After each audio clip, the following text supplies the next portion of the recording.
So, it's cool if we use the Tokyo branch for our headquarters now? I'm pretty sure the Gyps guys from before thought we were, you know, traitors. There is no need to worry. I have told all Gyps agents that you are once again cooperating with me. I'm having the agents focus their attention on defending civilians from demons and moving them away from the void. We appreciate everything they're doing.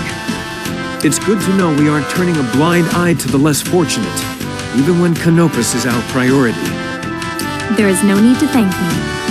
My purpose, my duty to protect humanity has not changed. Then, there are questions I have for you and Alcor. So, what are they?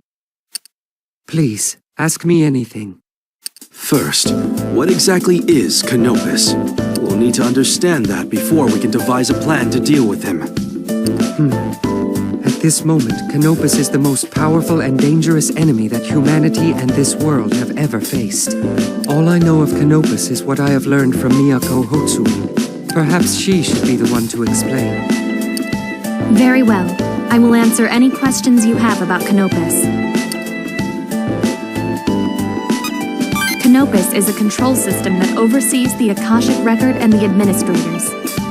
The administrator manipulates the astrolabe and the Akashic Record in order to control our world, past, present, and future. Let us call that concept the administrator system.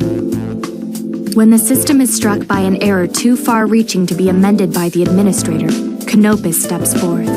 He is the divine order of the universe itself, the final line of defense for the colossal structure of the Akashic Record. What in the world could have activated that thing this time? I believe it's because a being that was not a true administrator, namely me, regressed the world. We regressed the world and Canopus woke up? Correct. Only an administrator may make such a sweeping change to the Akashic Record. As I am not a true and rightful administrator, Canopus could not ignore my actions. So he must have awoken when we defeated Polaris. And he's been interfering with this world ever since then? Not quite. Until now, Canopus has shut himself down twice and reactivated twice.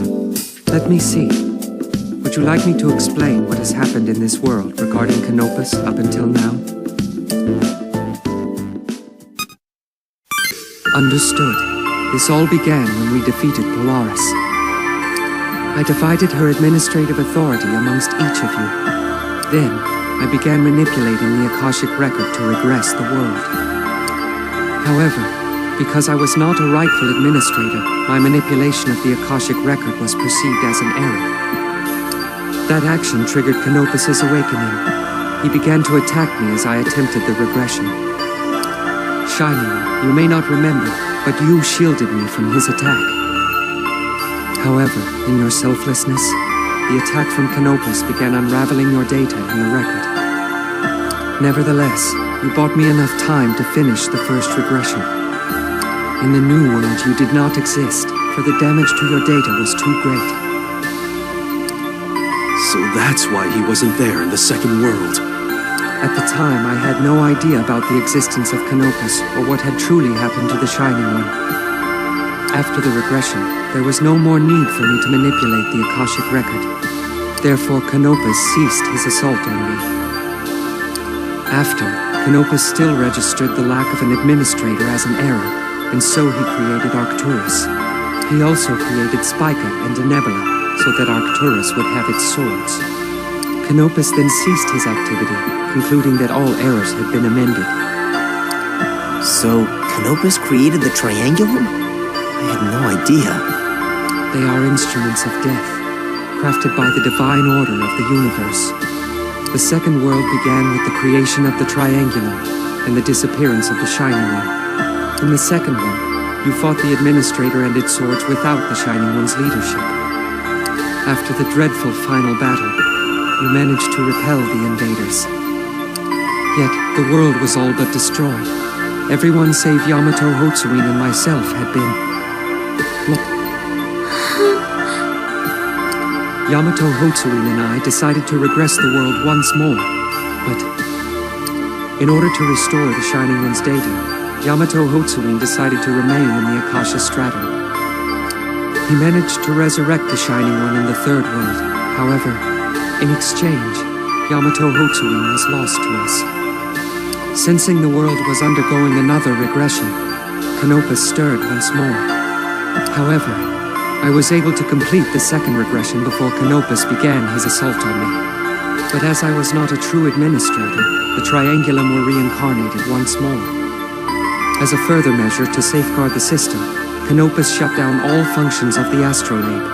All that remained was the restoration function that Yamato Hotsuin was directly manipulating. In order to rectify the error, Canopus created Miyako Hotsuin to fill the absence left by Yamato Hotsuin. And that is why I possess this duality, both human and non-human, created by Canopus. That is the story of his resurrection, the creation of the Triangulum, and the disappearance of Yamato Hotsuin. Once Canopus concluded that the errors were amended, he again shut down. And that brings us to the current iteration, the Third World. And once again, you have all defeated the Triangulum. Now that the creatures of this world have eliminated several administrators, Canopus has changed his perception of humanity. He has concluded that humankind is an error, outside the capabilities of an administrator to fix. The moment you defeated Arcturus, my creator activated once again. This time, to eliminate the fatal error within the administrator system, humanity itself. Where the error? Canopus is the force behind the spread of the void and the one keeping the astrolabe shut down. Judging by the current rate of expansion, the void will completely envelop the world by tonight. Well, that is the entire story up until now. Did you understand all that? In that case, I suggest we plan our response right away. You're right. Let's get to it. As I see it, we have two main problems. Canopus and the remaining administrators. Canopus is our first priority. If we don't deal with him, the void will consume the world. If we can stop him, the void will halt as well, and the astrolabe should reactivate. Then, we can restore this ruined world through another regression.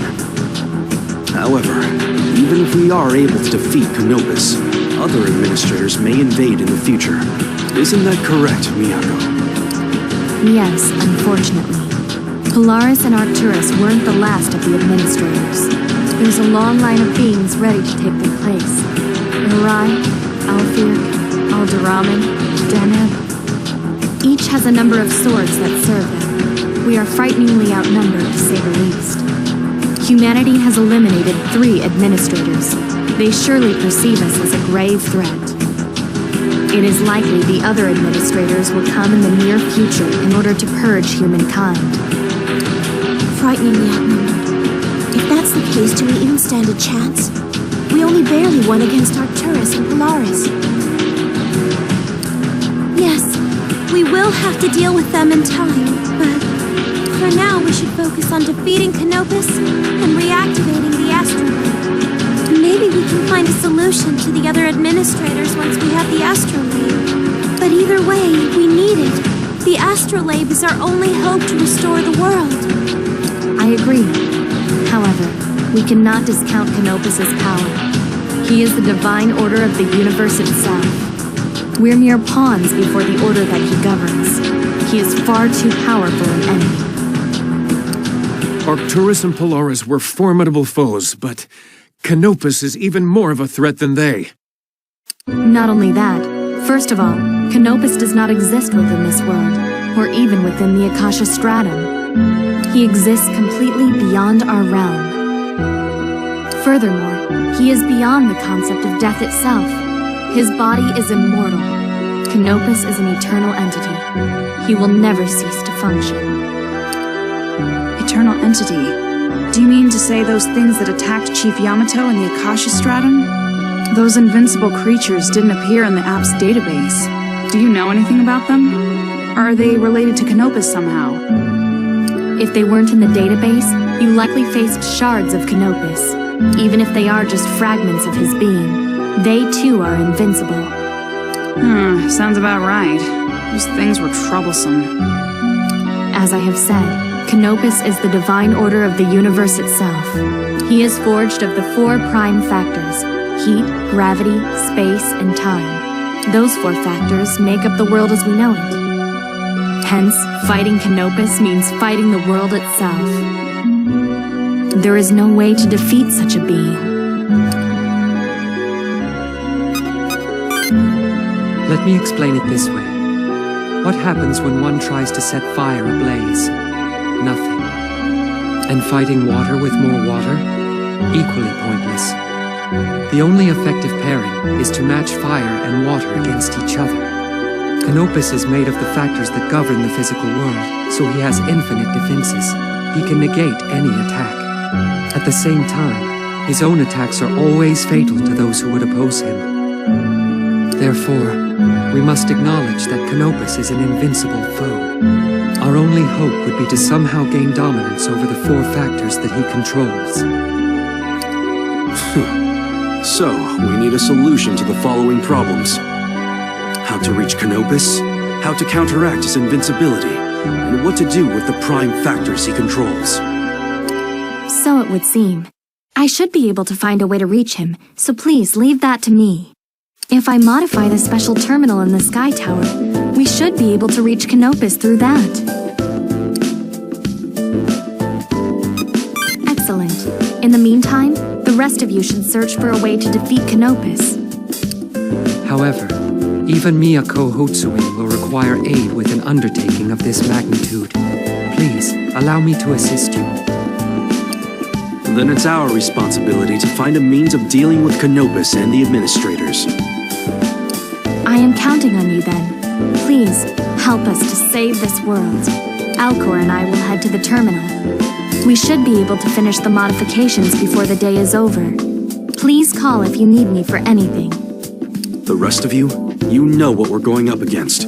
Let's search for answers. That is all. You're dismissed.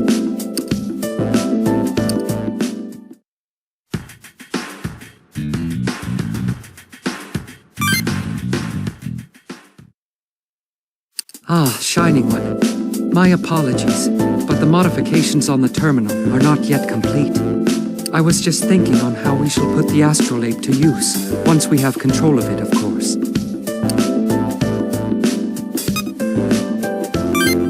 There are many options. For instance, Shining One, you already know that the astrolabe can be used to regress the world. However, you can also use it to create a whole new world.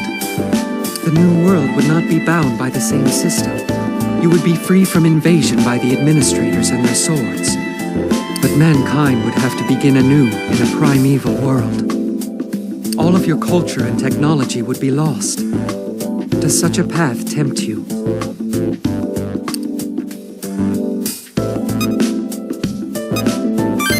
So you would entertain this option then? When I proposed it to Yamato Hotsuin, he did not share your enthusiasm.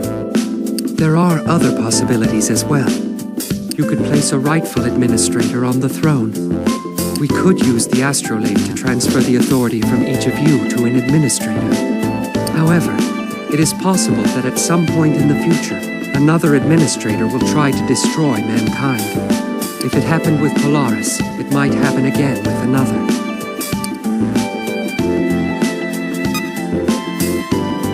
That is unlikely. The administrators are very different from man. They do not think or behave in the same way as you do. Designate an administrator ourselves?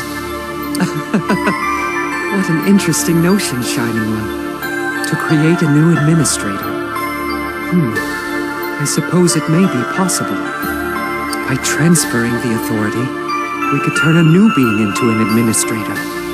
We could designate someone who would protect humanity, who would desire them to flourish, rather than Polaris or Uri. Once a new being is chosen as administrator, we can use Miyako Hotsuin's device to finish the process. We could transform the triangulum that she holds captive into swords for our new administrator. As long as we have the astrolabe, we could transfer administrative authority without the need for any sacrifices. That seems like a favorable outcome.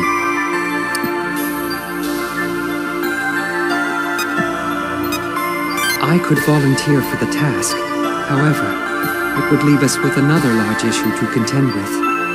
In 2,000 years, when Rai comes, I will have to abdicate the throne. Since I was originally created as a sword, I must follow the rules of the system. The same holds true for Miyako Hotsuin, since she was created by Canopus. Beings born into the administrator system are bound by its laws. If we wish to ensure humanity's safety for all eternity, we will need someone else who will side with you. A human on the heavenly throne. An interesting notion, to be sure. It is true that humanity is not a product of the administrator system, and therefore not bound by its laws. One of your kind would not need to step down from the throne after their cycle is complete. Furthermore, what being would be more likely to take humanity's side than a fellow human?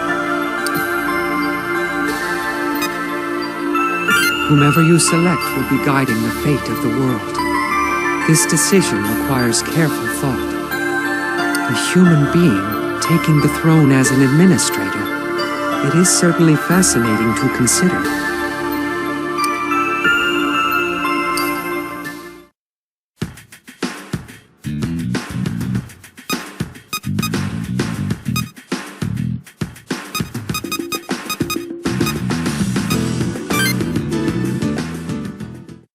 Baby, they said the Black Scar's practically just around the corner. We gotta go. It's gonna come here, isn't it? Come on, we have to go before it swallows up all of Tokyo. Wait, then where can we go? The thing, it's probably everywhere, just waiting for us to try and leave. This might be the end. Will this world ever break free from divine order? Hello, Shining One. In the past, you showed me what it is to be human.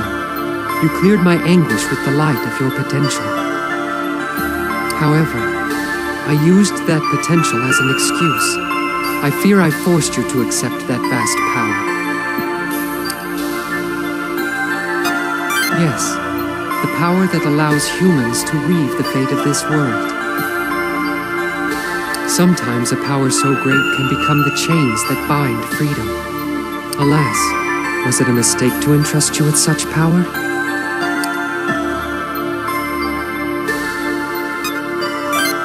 I wanted to see the world that someone with your inherent potential could create.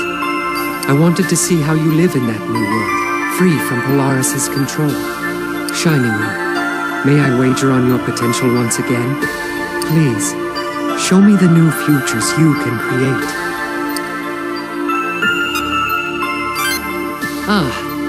I knew it was no mistake to entrust this power to you. Thank you, Shining One. Thank you.